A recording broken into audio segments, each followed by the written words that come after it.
Yo, what's up there, YouTube? This is What It Doozy 1929 here, welcoming you to another fine episode of GTA Autos.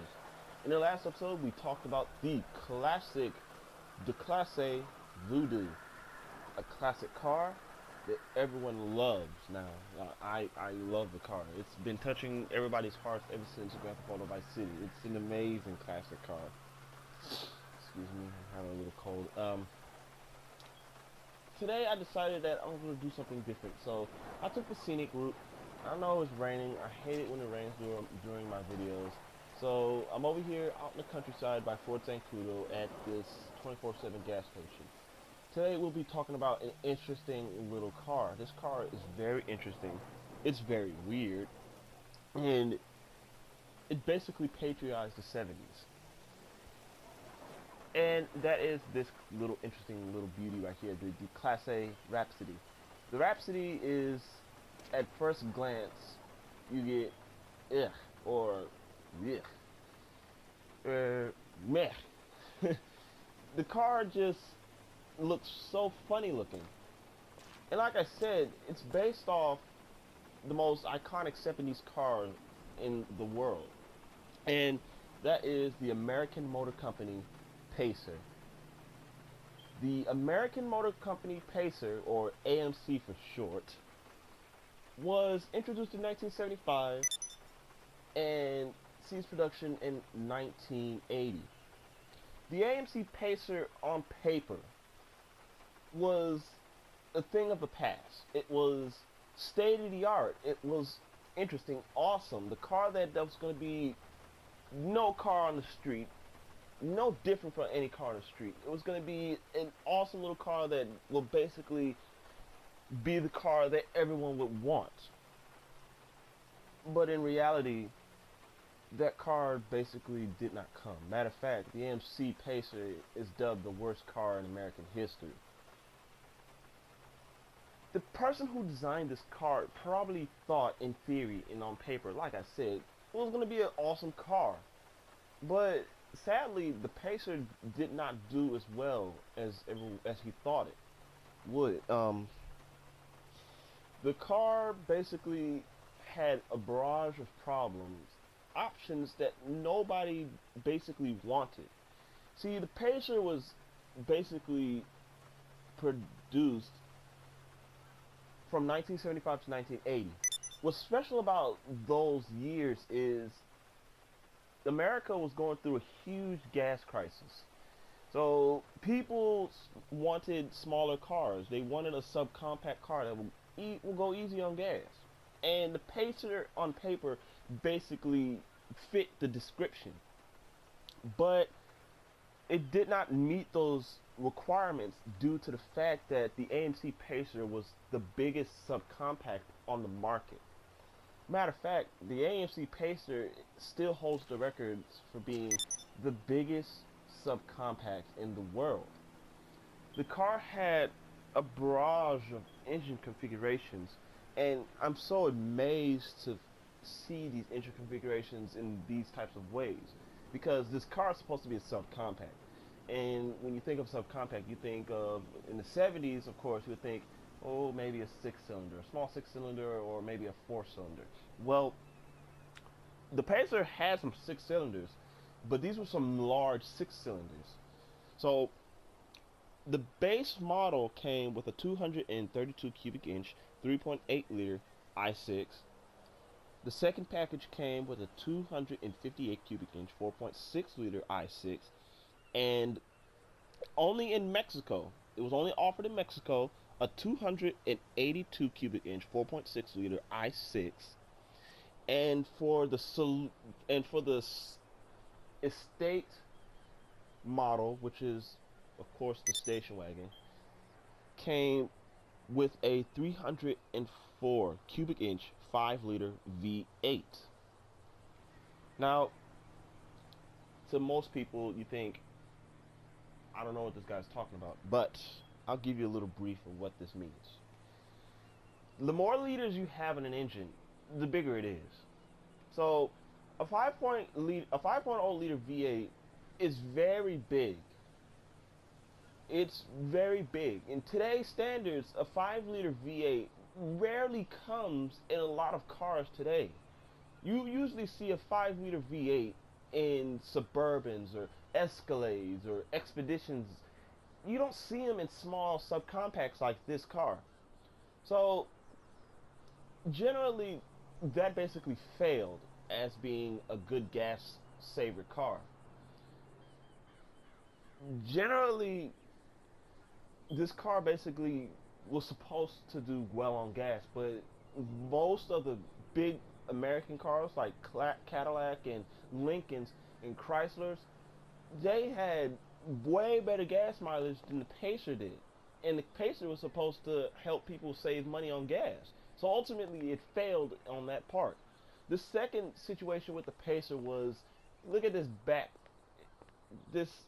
backside has so many glass on it. It has so much glass on it. Nobody dared bought this car during its first year of production. They were skeptical about the car because it looked too futuristic. It looked weird. People would think, they would laugh at you. But this was a trend, but did not come in a lot of cars. This was a lot of glass. Now, to a lot of you out there, that doesn't mean nothing. But let me give you a brief understanding of what problems this car had when it comes to having all this glass. Air conditioning was basically a luxury back in the day. To have it on a car basically costs money. It's an option. It was optional to have air conditioning in your car. So it was common to see some of these cheap little cars have no air conditioning, and the Pacer probably probably had an option where it did not came with air conditioning.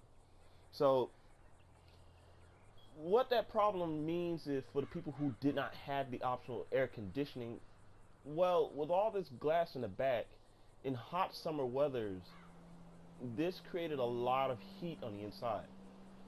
It literally felt like a baker's oven in the car if you didn't have the windows down and if you didn't have any AC.